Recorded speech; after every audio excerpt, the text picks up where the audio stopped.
Samsung के budget या फिर मिड रेंज डिवाइसेस में M20 और M30 बहुत ही सिग्निफिकेंट फोन्स हैं। यहाँ पे हमें पहली बार नोच डिजाइन देखने को मिल रहा था सैमसंग के फोन्स में, और 5000 mAh बैटरी भी हमें पहली बार सैमसंग के फोन्स में देखने को मिल रही थी। और 2021 में M सीरीज बहुत ज्यादा पॉपुलर है और M सीरीज को स्टार्ट करने वाले यही फोन्स है, M20, M30 और M10। और आज की वीडियो में मैं बात करने वाला हूँ M30 के बारे में। मैं आपको बताऊंगा M30 ने कैसा एज किया है। तो यह है एक रिव्यू M30 का विद द पर्सपेक्टिव ऑफ 2021। और मैं यहाँ पे कहूंगा अगर आप स्मार्ट यूजर नहीं बने हैं तो बन जाइए फोन स्पाई चैनल को सब्सक्राइब करके। होप आप स्मार्ट यूजर बन चुके होंगे। So without wasting any further time, let's give it a shot. अगर मैं बोलूं परफॉर्मेंस में कोई इश्यू नहीं है तो ये झूठ होगा। और मैं यहाँ पे गेमिंग परफॉर्मेंस की बात नहीं कर रहा हूँ, मैं यहाँ पे general day to day usage की बात कर रहा हूँ। तो मैं थोड़ा इलेबोरेट कर देता हूँ। अगर आप नेविगेशन बटन यूज करते हैं तो आप इतना ज़्यादा नोटिस नहीं करेंगे परफॉर्मेंस इशू, लेकिन अगर आप नेविगेशन जेस्चर्स यूज करते हैं तो हेयर एंड देयर आपको फ्रेम ड्रॉप्स देखने को मिलेंगे एनिमेशंस में। ऐप ओपनिंग और क्लोजिंग की जो एनिमेशन होगी या फिर ऐप स्विचिंग की जो एनिमेशन होगी नेविगेशन जेस्चर्स को यूज करते हुए, वो काफी स्लगिश होगी और फ्रेम ड्रॉप्स काफी ज़्यादा देखने को मिलेंगे आपको उन एनिमेशंस में। लेकिन नेविगेशन बटन यूज करते टाइम ये इश्यूज इतने नोटिसेबल नहीं है। और अगर बात करें गेमिंग एक्सपीरियंस की तो वो भी ग्रेट नहीं है। कैजुअल गेम्स तक तो यहाँ पे ठीक है, लेकिन जैसे ही आप मूव करते हैं थोड़ा हाई एंड गेम्स की तरफ, वहाँ पे आपका एक्सपीरियंस इतना अच्छा नहीं होता। फ्रेम रेट्स स्पेशली आपको काफी लो देखने को मिलते हैं हाई एंड गेम्स में। लेकिन परफॉर्मेंस के रिगार्डिंग में एक चीज अच्छी है M30 में, जो है हीटिंग इश्यूज। जब M30 को Android 10 based One UI 2.0 update मिली थी तो काफी ज्यादा हीटिंग इश्यूज आए थे, लेकिन काफी ज्यादा अपडेट्स के बाद ये हीटिंग इश्यूज थोड़े सही हो चुके हैं। अभी भी हैं लेकिन इतने ज्यादा नहीं है जितने हुआ करते थे। और सेम प्राइस रेंज में अगर आप कोई 2021 का फोन यूज करे तो UI की स्मूथनेस का तो मैं कुछ कह नहीं सकता, लेकिन एटलीस्ट गेमिंग आपको काफी ज्यादा इंप्रूव देखने को मिलेगी M30 के कंपैरिजन में।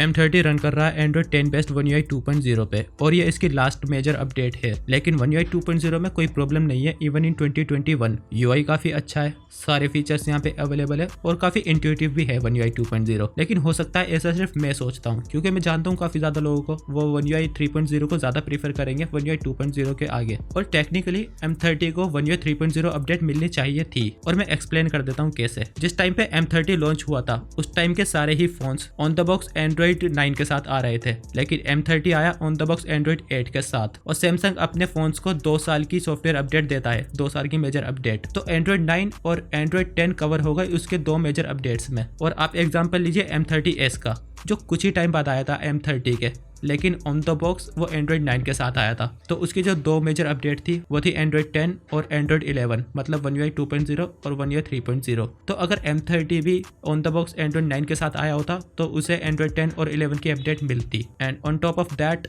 M30 रन करता है One UI कोर पे, मतलब जो सैमसंग के कुछ फीचर्स होते हैं जैसे कि सिक्योर फोल्डर या फिर गुड लॉक का सपोर्ट, वो M30 में नहीं है। बट इवन इन 2021 सैमसंग इस प्राइस रेंज के फोन में One UI कोर ही देता है। तो इस हिसाब से मैं कहूँगा सॉफ्टवेयर एक्सपीरियंस ठीक है M30 का।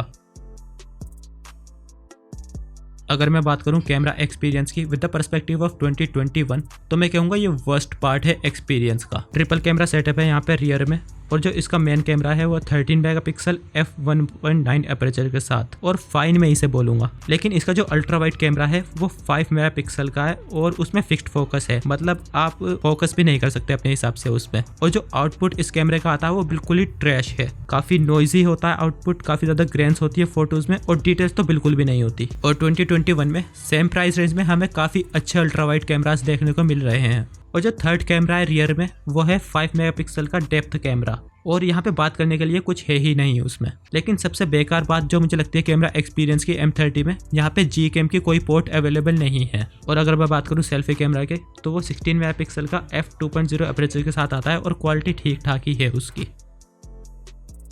बैटरी लाइफ यहाँ पे काफ़ी अच्छी है। इवन इन 2021 M30 में 5000 mAh की बैटरी है, जो काफ़ी अच्छी तरह से ट्रांसलेट होती है रियल लाइफ में। हाँ, 2021 में हमारे पास 6000 mAh तक की बैटरीज हैं, लेकिन 5000 mAh के साथ भी कुछ गलत नहीं है और ये मोर देन इनफ है। स्टिल मुझे 8 to 9 आवर्स का स्क्रीन ऑन टाइम मिल जाता है अपने M30 में। और चार्जिंग स्पीड की अगर मैं बात करूँ, हाँ M30 में 15 वोट का चार्जर आता है, लेकिन सैमसंग बहुत अच्छी तरह से ऑप्टिमाइज करता है चार्जिंग स्पीड को और अपनी चार्जिंग टेक्नोलॉजी को, जिसका रिजल्ट अंडर 2 आवर्स मेरा M30 फुल चार्ज हो जाता है। अगर आप ऑलरेडी M30 यूज़ कर रहे हैं और सोच रहे हैं कि आपको अपग्रेड करना चाहिए या फिर नहीं 2021 में, तो मैं कहूँगा आपको बिल्कुल अपग्रेड करना चाहिए। M30 यहाँ पे अच्छी तरह से एज नहीं हुआ है, और अगर आप 2021 में सेम प्राइस रेंज का कोई भी फ़ोन लेंगे तो आपको बहुत ज़्यादा इंप्रूवमेंट्स मिलेगी उसमें। और दूसरी तरफ अगर मैं बात करूँ उन लोगों की जो यूज्ड बाय करने की सोच रहे हैं M30, तो मैं कहूँगा बिल्कुल ना करें। 1 to 2,000 रुपीज़ और स्पेंड करें और एटलीस्ट M30s परचेज करें। वो मच बेटर ऑप्शन है इन एवरी एक्सपेक्ट।